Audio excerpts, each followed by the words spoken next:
Good morning student, मैं निकुसा आप लोगों का स्वागत करती हूँ यूट्यूब चैनल एसर क्लासेस में। आज मैं फिर से एक नया टॉपिक के साथ आई हूँ, वो है मांझी शासन व्यवस्था। इसमें एक प्रश्न जरूर आएंगे और जो 2 मार्क्स को कवर करेगा। संथाल जनजाति जिसने मांझी शासन व्यवस्था को अपनाया था, वो झारखंड का सबसे अधिक जनसंख्या वाली जनजाति है। इनका मुख्य निवास स्थल संथाल परगना है। ये जनजाति पहले पश्चिम बंगाल में रहते थे, जहाँ इन्हें सावतार कहा जाता था। मतलब संथाल जनजाति को पश्चिम बंगाल में सावतार कहा जाता था। 1832-33 ईस्वी को संथालों को आरक्षण मिल गया। 338 वर्ग मील क्षेत्र को सीमांकन कर दामिन एको परिक्षेत्र की स्थापना की गई। दामिन एको परिक्षेत्र की स्थापना के अंतर्गत संथालों को वह भूमि आरक्षित कर गई और कहा गया कि अब इसका कोई भी हस्तक्षेप नहीं करेगा। ये जो भूभाग थे पहाड़ियों जनजाति को आवंटित किया गया था और इसी की गोद में फैला भूभाग संथालों के बसाव के लिए आरक्षित कर दिया गया।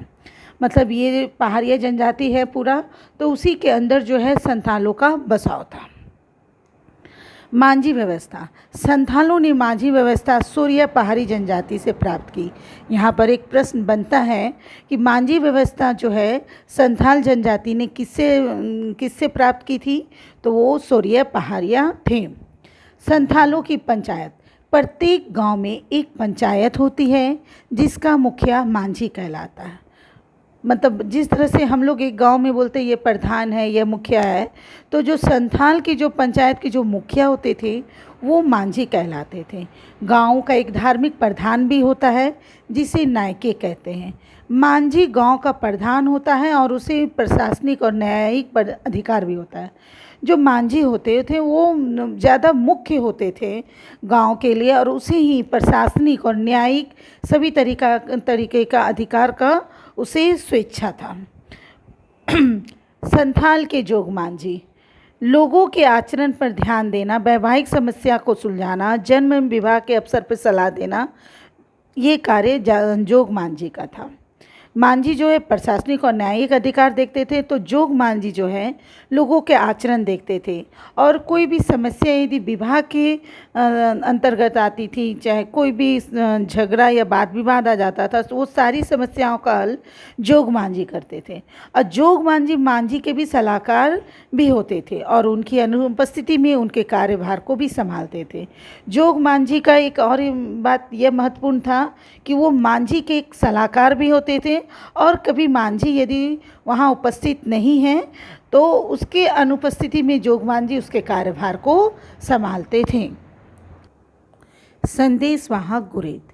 गांव में संदेश वाहक के रूप में गुरेद होते थे जो ग्राम सभा या उत्सव की सूचना ग्रामीणों को देते हैं। गांव वासियों को एकत्र करना भी इन्हीं का काम होता था। गुरेद मांझी की आज्ञा का पालन करता एवं करवाता था। संदेश वाहक के रूप में गुरेद थे, मतलब संदेश पहुंचाना उनका मुख्य कार्य था। चाहे वो संदेश उत्सव का सूचना हो या कोई पंचायत का सूचना हो, उनको एकत्र करना और संदेश देना, ये काम गुरेद का था। और यहाँ तक कि मांझी जो भी आज्ञा देते थे उसका पालन हो रहा है कि नहीं, और खुद भी पालन करते थे और लोगों से भी पालन करवाते थे। नेक्स्ट, ग्राम पंचायत के विभाग और कार्यकर्ता।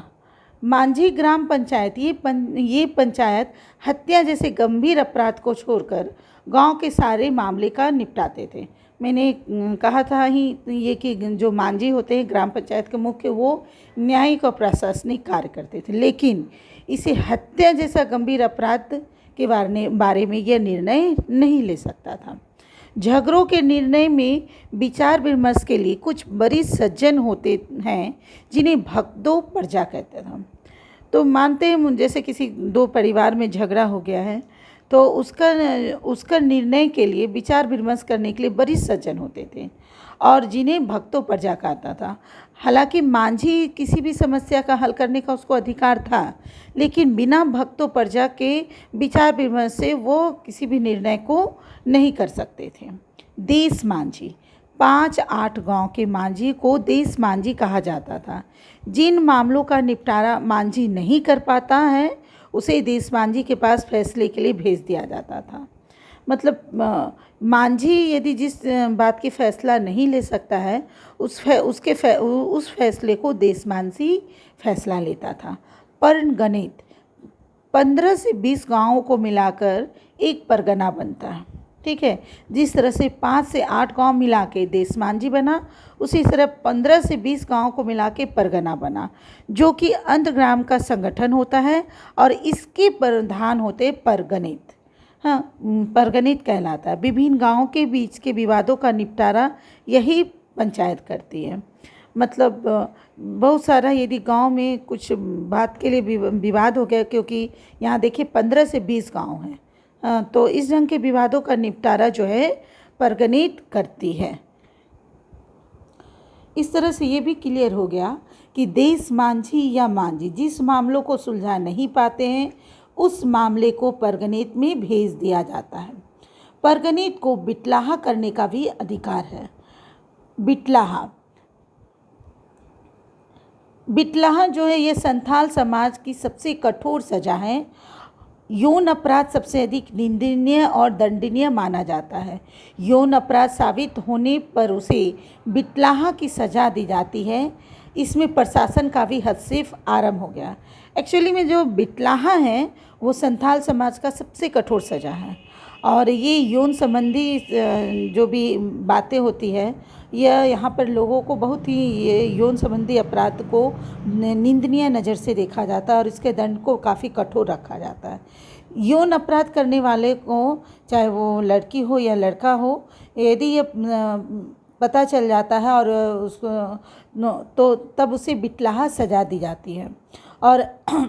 और जो इस बिटलाहा जो सज़ा होती है वो एक्चुअली सामाजिक बहिष्कार हो जाता है, यानी उसे समाज से निकाल दिया जाता है। और अब तो फिर बाद में बिटलाहा सज़ा इतना कठोर जब होने लगा तो बिटलाहा सज़ा को माफ़ करने का भी नियम बन गया। उसके अनुसार जो है बिटलाहा का सज़ा जिसको मिला है उसे क्षमा याचना करना पड़ता है और गांव को जाति भोज कराना पड़ता था, तब जाकर के उसकी सज़ा माफ़ हो जाती है। अब बाद में इसमें प्रशासन का भी हस्तक्षेप आरंभ हो गया और धीरे धीरे बिटलाहा जो सज़ा थी अब धीरे धीरे कम हो गया। यहाँ पे जोग मांझी शादी विवाह के मामले के निर्णय शादी विवाह के मामले के निर्णय सुनता है। जोग मांझी की अनुपस्थिति में जोग प्राणिक कार्य करते हैं। जैसे कि मांझी यदि अनुपस्थित है तो जोग मांझी कार्य करता है, और जोग मांझी यदि नहीं रहेंगे तो उसका कार्यभार प्राणिक संभालेगा। ये जोग मांझी मुख्य रूप से शादी विवाह के जो मामले होते हैं उसमें जो वाद विवाद होता है या कुछ निर्णय लेने का होता है तो वो जोग मांझी करते हैं। नायके जो कि धार्मिक प्रधान होते हैं, इसलिए इस ढंग से देखा जाए तो ये धार्मिक अपराधों में नायके फैसला करता है। यानी धर्म के तहत यदि कोई घटना होती है या कोई बात होता है तो जा कर के जो है नायके उसकी फैसला सुनाता है। सरकारी पंचायत, अब सरकारी पंचायत की स्थापना हो गई है। अब के टाइम में तो वहाँ पे सरकारी पंचायत की स्थापना हो गई है, जिसके कारण परंपरागत शक्ति में कमी आई। जो पहले से जो शक्ति थी, जोग मांझी, नायके, परगणित, ये सब की शक्ति में कमी आई, लेकिन फिर भी दोनों साथ साथ कार्यरत है। अभी भी परगणित अपनी क्षेत्र के सभी गांवों की सामाजिक, वैवाहिक एवं अन्य समस्याओं का निदान करता है। इस ढंग से अभी भी सरकारी पंचायत होने के बावजूद भी परगणित फैसला देता है सामाजिक, वैवाहिक और अन्य समस्याओं का। माघसीम एक ऐसा अवसर है जहां पर मांझी परगना शासन व्यवस्था में अधिकारियों का चुनाव किया जाता है। मांझी शासन व्यवस्था के महत्वपूर्ण प्रश्न, अब मैं उसके संबंधित कुछ महत्वपूर्ण प्रश्नों को लेकर आई हूँ जो कि बहुत ही परीक्षा के लिए ज़्यादा ज़रूरी है। जोग मांझी की अनुपस्थिति में उसके दायित्व का निर्वहन कौन करता है? तो वो जोग प्राणिक है। किसी उप मांझी के रूप में भी जाना जाता है तो वो है परमाणिक। मांझी के सचिव के रूप में कौन कार्य करता है? तो वो गुरेत। कौन मांझी परगना शासन में गांव की पहरी के रूप में काम करता है, यानी पहरा देने वाले कौन होते हैं मांझी परगना में, तो वो है लासेर टंगाए। मांझी परगना शासन व्यवस्था में परगना का प्रधान क्या कहलाता है, तो वो प्रगनीत कहलाता है, यानी परगना शासन की व्यवस्था का प्रधान प्रगनीत है। मांझी शासन व्यवस्था में बिटलाहा की सज़ा को किस प्रकार समाप्त किया जाता है, तो दोषी द्वारा क्षमा याचना करते हुए पूरे गांव को जाति भोज देने पर। तो इस ढंग से मांझी परगना शासन में बिटलाहा की सज़ा को किस प्रकार समाप्त किया जाता है, तो दोषी द्वारा क्षमा याचना करते हुए पूरे गांव को जाति भोज देने पर उसे पूरे गांव को जाति भोज देना होगा, जिसे बिटलाहा की सज़ा हो गई। नेक्स्ट क्वेश्चन, मांझी परगना शासन व्यवस्था में सबसे हल्की सज़ा क्या है, तो वो है करेला दंड। ये छोटे मोटे अपराध करने वाले को करेला दंड दिया जाता है और इसकी जुर्माना जो है 5 रुपये से 150 रुपये तक जुर्माना होता है। मांझी परगना शासन व्यवस्था में शिकार परिषद को किस नाम से जाना जाता है, तो शिकार परिषद को सेंद्रा बैंसी नाम से जाना जाता है। इस तरह से मैंने कोशिश किया कि मांझी शासन व्यवस्था भाग से कोई भी प्रश्न नहीं छूटे और इस ढंग से मैंने सारे प्रश्नों को लेकर के आई हूँ। आपको वीडियो समझ में अच्छा लगता है तो आप इसे लाइक करिए, सब्सक्राइब करिए और कमेंट करिए। Thank you.